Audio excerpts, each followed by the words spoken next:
Mbona unautazama sana wa mguu na nini? Mguu unaniuma. Sina tatizo gani sio? Itakuwa jana uliulalia vibaya. Si labda uende kwa hivyo. Itabidi uende hospitali ukajua tatizo au mguu. Hili kwani tatizo hospitali hili? Utajua jinsi mwenyewe jinsi ya kufanya.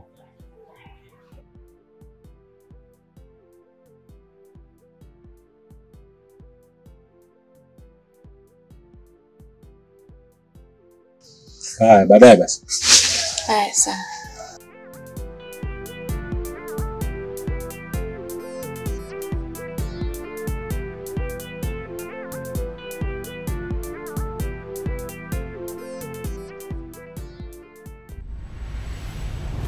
Mkuu, nimekuita hapa kuna jambo la kukueleza. Jambo gani hilo Dibwembwe? Jambo la kusikitisha sana. Huyu mwanachama mwenzetu Fabi amerudisha vifaa. Amerudishaje vifaa? Na kwa nini arudishe vifaa ghafla namna hii? Hilo ni tatizo kubwa. Inawezekana kaja kututolea siri zetu. Sawa. Cha kufanya itabidi tukae kikao ili tuweze kulizungumzia hili jambo. Maana sio hali ya kawaida kabisa. Ni kweli mkuu. Kuna haja ya kuitisha kikao kwa haraka sana. Basi sawa. Hilo swala niachie mimi. Nitajua nafanyaje.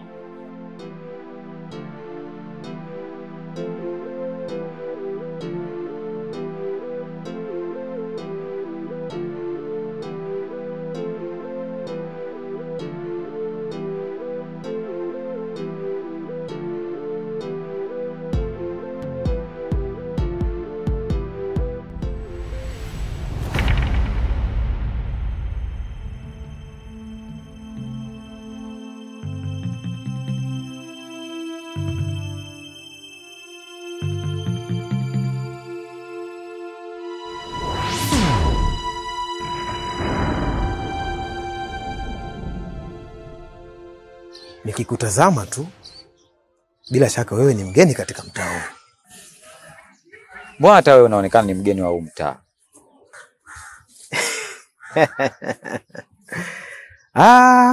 Hapana. Mimi sio mgeni katika huu mtaa. Ila nilitoka kidogo kwa ajili ya kwenda kujiongezea nguvu. Na ndo nimerudi hivi. Oh, sawa. Kweli mimi ni mgeni wa huu mtaa lakini toka nimefika sina muda mrefu sana. Nilijua tu. Lakini nikikutazama inaonekana ni kijana mwenye nguvu na kipawa cha ajabu. Lakini hujui kuzitumia nguvu zako.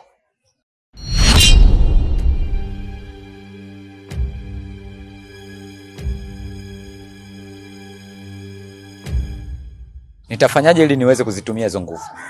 Usijali. Usijali kabisa. Nitafute kwa wakati wako. Nitakufundisha jinsi ya kuzitumia nguvu zako. Sawa?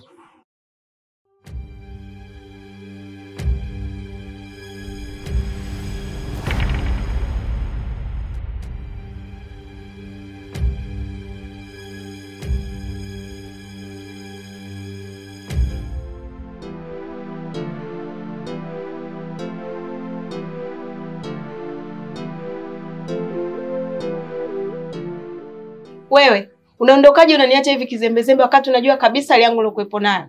Mke wangu. Leo sina ratiba ya kwenda kazini. Kwa hiyo nipo tu hapa. Ila kuna mtu naenda kuonana naye mara moja narudi. Mimi nakwambia nataka kula sasa hivi. Basi nikirudi nitarudi na vya kupika hapa nyumbani. Yeye unaniambia unarudi na vya kupika, maana yake si mchana. Mimi nataka kula asubuhi. Sasa hivi yani nataka chakula. Sawa. Basi na hivyo vitafunwa atakuja navyo sasa hivi. Yaani mimi najua narudi saa ngapi wewe hapa? Sasa mke wangu sababu zimekuwa nyingi. Nimekwambia narudi sasa hivi. Shida iko wapi? Mbona wewe ushaoge maneno mke wangu?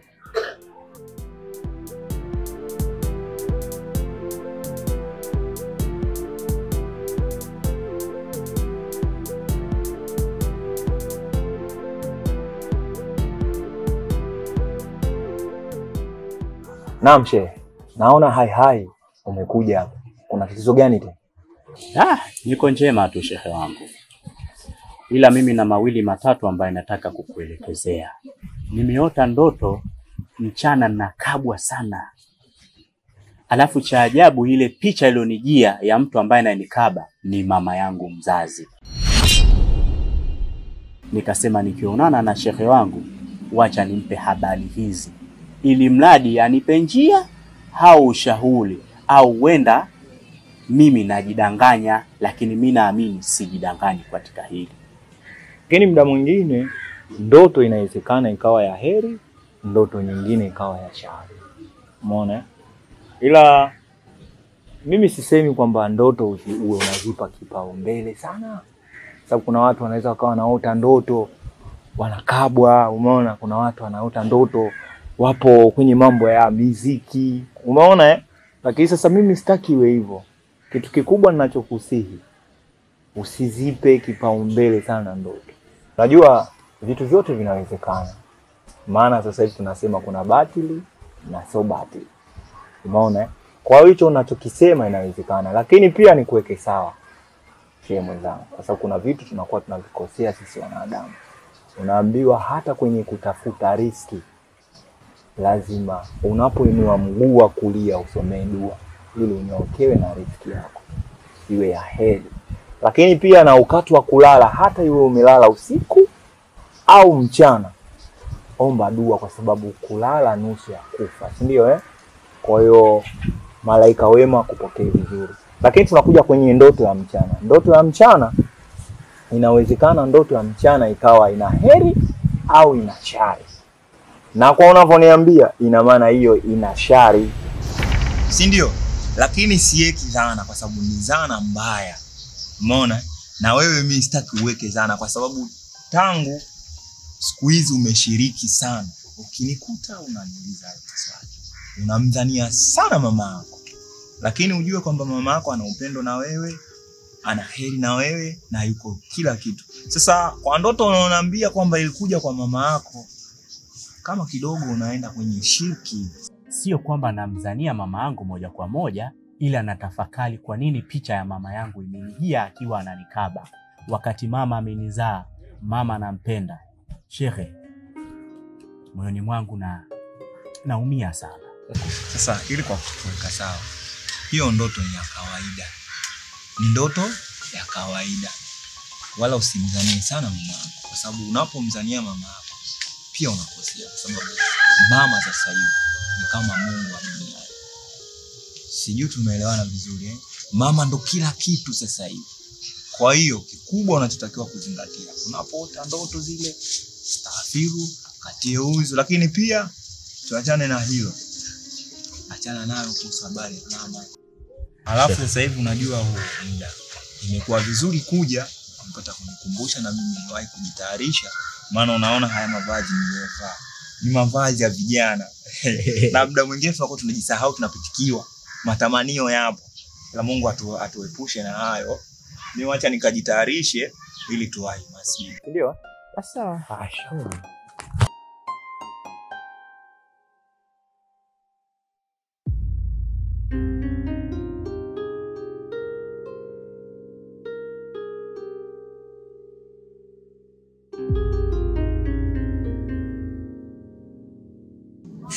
Shikamoo mjomba. Marhaba mjomba. Ujambo? Sijambo. Karibu. Asante. Nimekuja kukusalimia maana nimesikia unaumwa. Ni kweli mjomba. Naumwa, tena naumwa sana. Toka asubuhi kulivyokucha, hali yangu kiafya sio nzuri. Na ukiona mtu mzima mpaka anaamua kukaa chini bila sababu ya msingi, basi ujue mtu anaumwa. Pole sana. Vipi lakini dawa umemeza? Sijanywa dawa. Na kama nilivyokuambia toka asubuhi sijala chochote. Basi mimi nitakupitia. Unajua mjomba ni mama. Mjomba, maneno gani hayo ya ajabu unaniletea? Hayo ni maneno ya kijiweni. Toka lini mjomba kawa mama? Mama anabaki kuwa mama, mjomba anabaki kuwa mjomba. Ninachojua mimi, mjomba ni sehemu ya ndugu wa mama, lakini sio mama. Acha hizo lugha za mtaani ambazo zinawakailisha vibaya, mwisho siku mnakiharibu Kiswahili. Alafu na kitu ambacho nataka nikuhusie mjomba wangu. Nimechoshwa na maneno ya mtaani ninayosikia kila siku kuhusu yako wewe. Mjomba ushaanza maneno yako. Watu wanakuzungumzia sana kuhusu tabia zako, hususani kwenye swala la mavazi. Kwa nini usibadilike mjomba? Tambua wewe umezaliwa katika mila ya Uislamu na familia yako yote ni Waislamu. Hata mimi mjomba wako unaniona. Nimezaliwa katika mila ya Uislamu na nimekuwa katika mila hizo. Dini yetu sisi hairuhusu mtoto wa kike kama wewe kutembea na mavazi kama hayo. Unavaa suruali, yaani kiufupi mwili wa mwanamke ni uchi. Kwa hiyo Mwenyezi Mungu akufanya makosa kuambia nyinyi mjistiri. Hata mimi mjomba wako nashindwa kukutazama. Maana nataka umekuja hapa macho yangu anaona aibu kwa sababu sijazoea kuona hivyo vitu kama ulivyokuwa navyo wewe sasa hivi. Kwa hiyo badilika mjomba kidogo. Unapokuja kwangu vae mavazi ya stara. Na sio kwangu pale, hata unapokuwa nyumbani kwako pia na ukiwa na mji wako. Yatakujenga wewe na atakuletea heshima katika familia yako. Nimekuelewa mjomba, nitajirekebisha kuhusu mavazi yangu. Yasiwe maneno tu, yanatakiwa vitendo.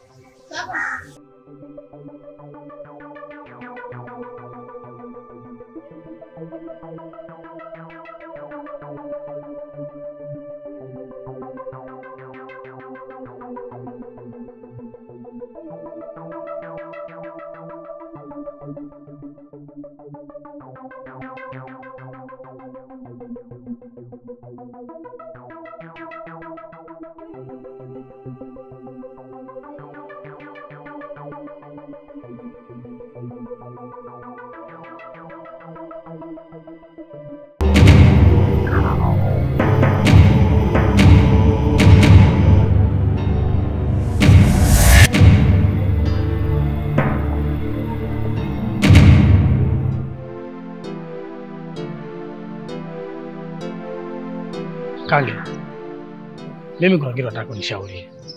Sababu hata hivyo nilikuwa nakuja kwako ili unielekeze jambo. Unajua mimi na mke wangu sasa hivi hatuelewani. Yaani amekuwa maji kuja, maji kupwaya. Yaani nimefikia kipindi ananiambia ile mimba sio ya kwangu. Yaani mpaka nashindwa kumuelewa. Sawa. Hilo jambo ni baya sana. Kama mkeo amefikia stage hiyo kuambia mimba sio ya kwako, sio jambo zuri kaka.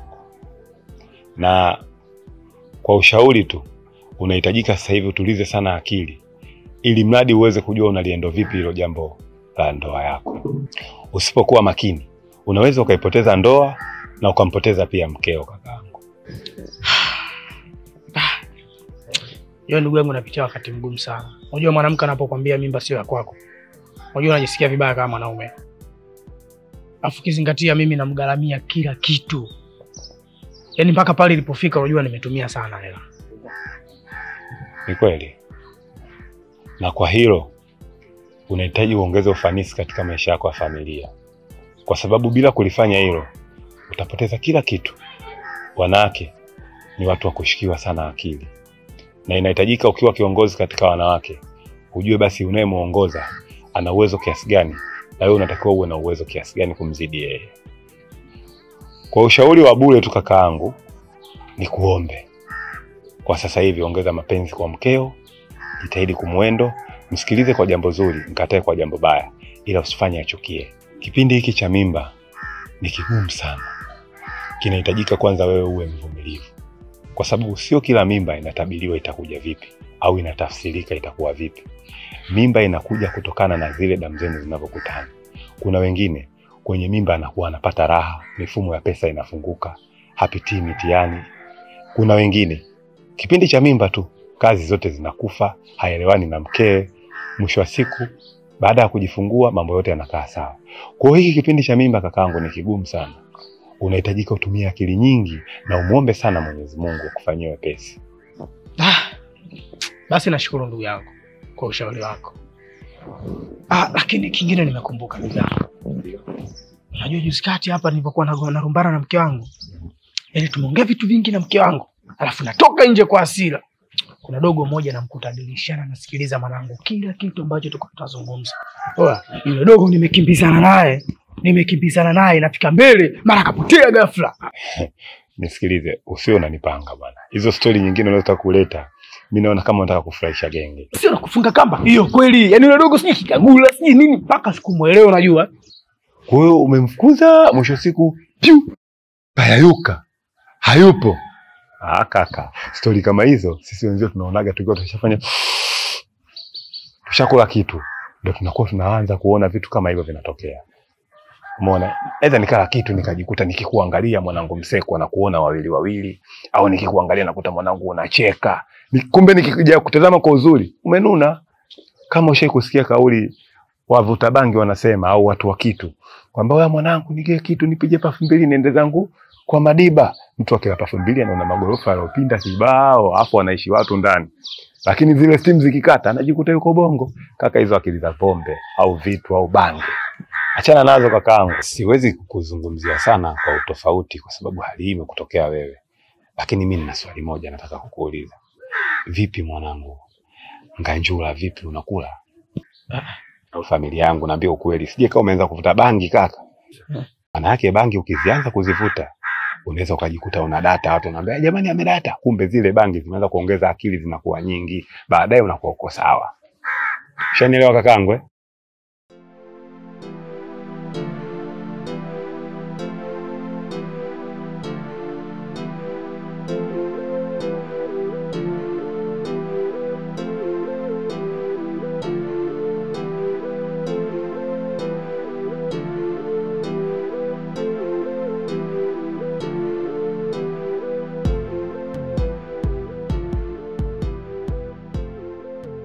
Lakini wewe shemeji yangu.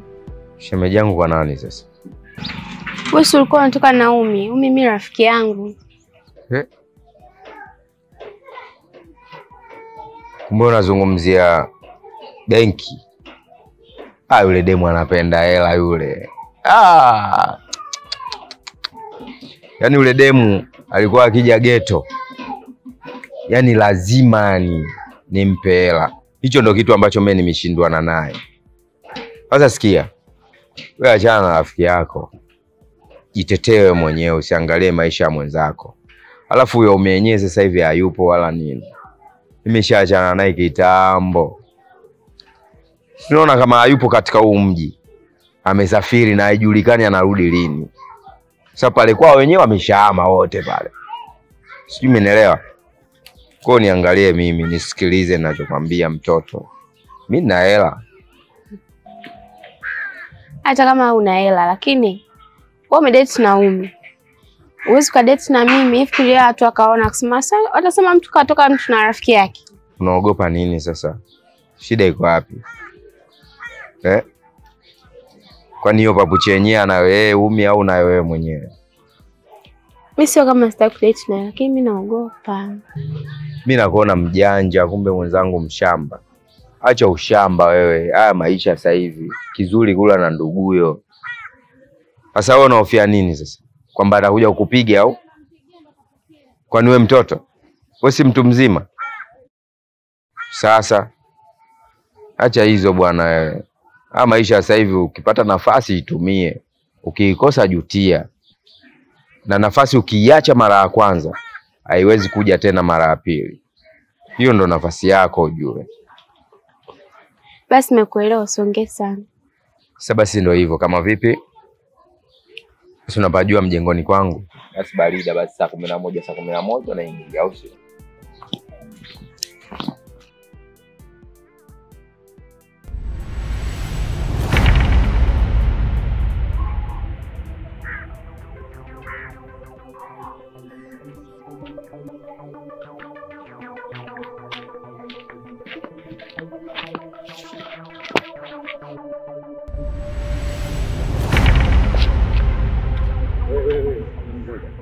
Dada. Njoo.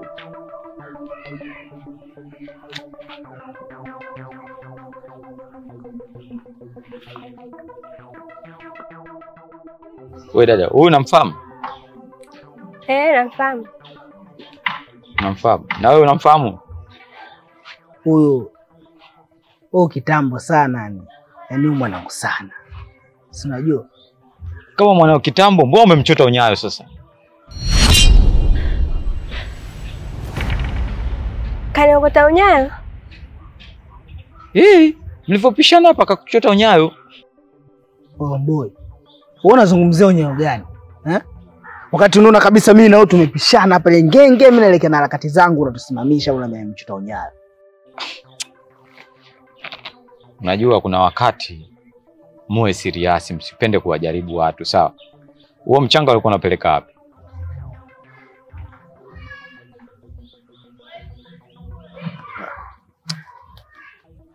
Sema nini unajua? Yaani katika mazingira fulani. Tunajua lazima tuna utani fulani hivi. Unajua vijana siku hizi tumechangamka, ni kuna utani fulani hivi ambao nilikuwa naufanya. Kwa hiyo una utani na huyu wa kuchoteana unyayo, si ndio? Au?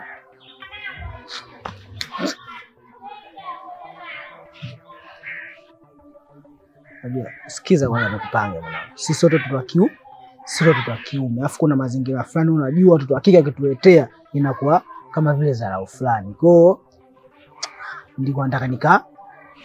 Aha. Kwa hiyo tafsiri yake na maana ulimapproach huyo, si ndio? Amekataa ndo umemchota unyayo tu. Kwa hiyo ulikuwa unajaribu, si ndio? Hizo pete tafsiri yake unaijua? Si unajua vijana sasa hivi Angalieni ujana wenu, usipitilize mipaka. Hizo ishara kwa mtu ambaye anazifahamu, akikuona nazo tu lazima kukujaribu kama unauweza. Usikute wewe mweupe alafu unataka kujaribu watu. Utajaribiwa afu utateseka. Jiangalie, kuwa makini. Sawa?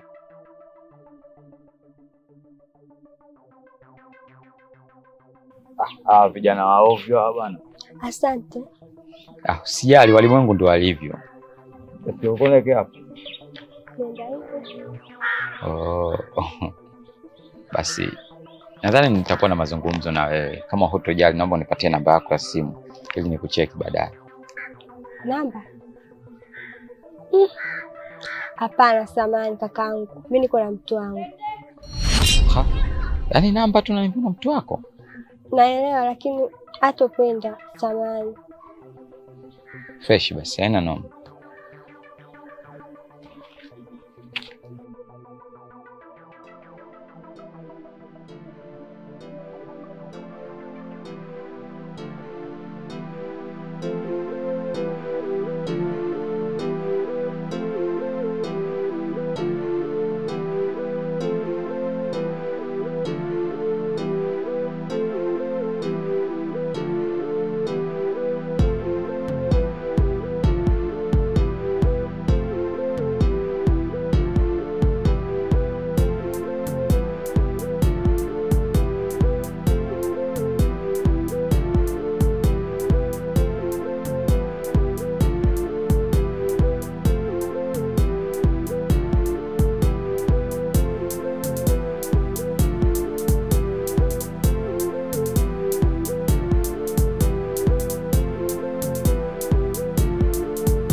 Shika babu.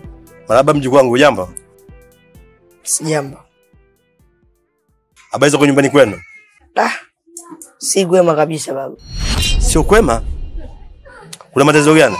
Baba anaumwa. Na hakuna msaada zaidi ya wewe. Nimeamua nitoke nyumbani nije kutaarifu kwa baba anaumwa. Kama watoto kitu tu tukamsaidie. Ila kama hauna tu tukajua tunafanyaje. Wakati unatoka kule nyumbani unakuja hapa kwangu, ulimpa taarifa kwamba unakuja hapa kwangu? Hapana, sikumpa taarifa. Lakini wa taarifa kwamba mimi na babako tuligombana.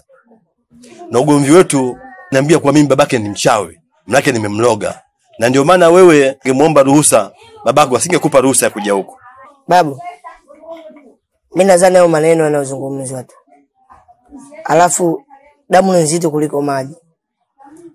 Na damu ya mtu ipotee siku zote. Mimi mjukuu wako nakuomba. Naomba msamehe mwanao. Binadamu tumeomba ukosea. Kwa hiyo tuombe tukamsaidie. Mjukuu wangu, maneno uliyozungumza hapa ni maneno makubwa sana. Kwani yako tofauti kabisa na umri ambao uliokuwa nao. Nimekuelewa mjukuu wangu. lakini mimi nafanya shughuli zangu hapa, nikishamaliza kidogo mimi nakuja, wewe tangulia.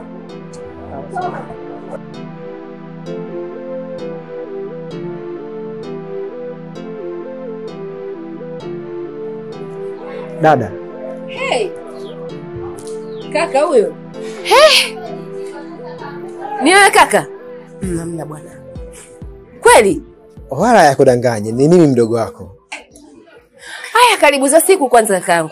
Kwa kweli za siku ni salama kabisa. Namshukuru Mungu, Mungu ni mwema, nimefika salama. Mbona mpaka naona ingachifu imekuwa nzito jamani. Sijategemea kaka. Asante sana, nimekushtua sana, maana sikutoa taarifa kama nakuja. Ila ndio hivyo, naomba unipokee mdogo wako. Yaani hata siamini macho yangu. Karibu ndani kaka. Asante sana dadangu. Nimechoka sana, tena sana, maana safari ni ndefu sana. Karibu ndani. Asante dadangu. Asante sana. Karibu. Karibu.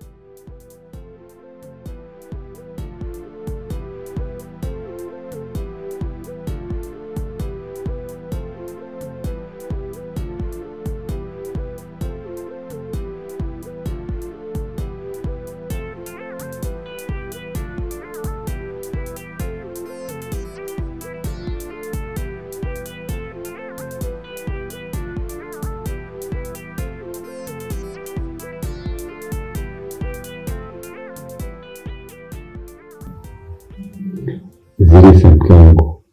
Mimi wangu. Za hapa. Salama za kazi. Kazi kusema kweli sio hata nzuri. Yaani hali ni ngumu. Mpaka inanichanganya. Huwezi amini nimetoka hapa. Nimemaliza mitaa. Lakini mpaka niingia magharibi. Sijashika chochote. Sijauza hata nguo moja. Usiache lakini mimi wangu. Ni biashara. Sio kila siku utapata. Asante kwa kunipa hofu. Lakini naweza nikasema hali ni mbaya sana. Naomba univumilie mpenzi. Sawa. Vipi? Nani hawajakupigia simu? Hawajanitafuta. Na wapokee simu zangu.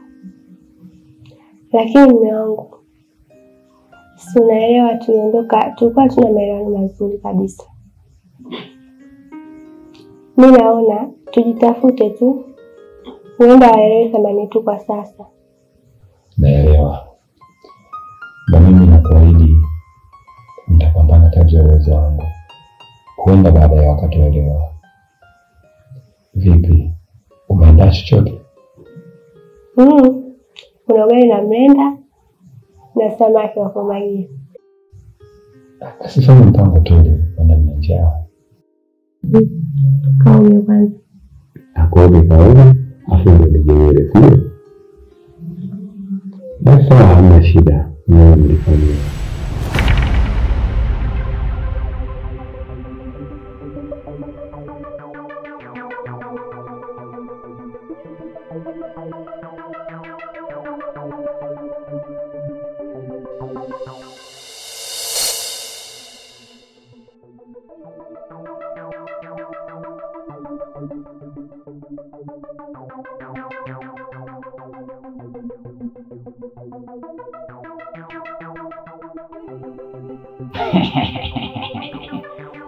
Hii kamera kama kabwege.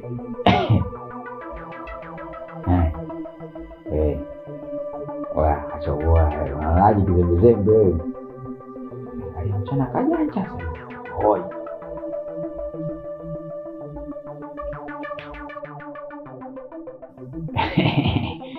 Wanakataaga wangoja niweke ushahidi.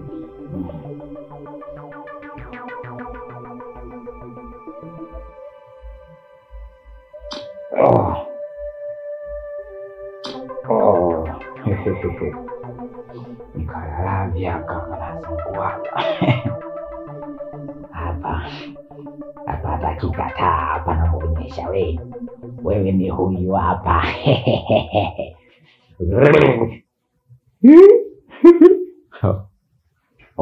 Wewe amka utoe namba za simu. Wewe amka basi. Kama kabwege.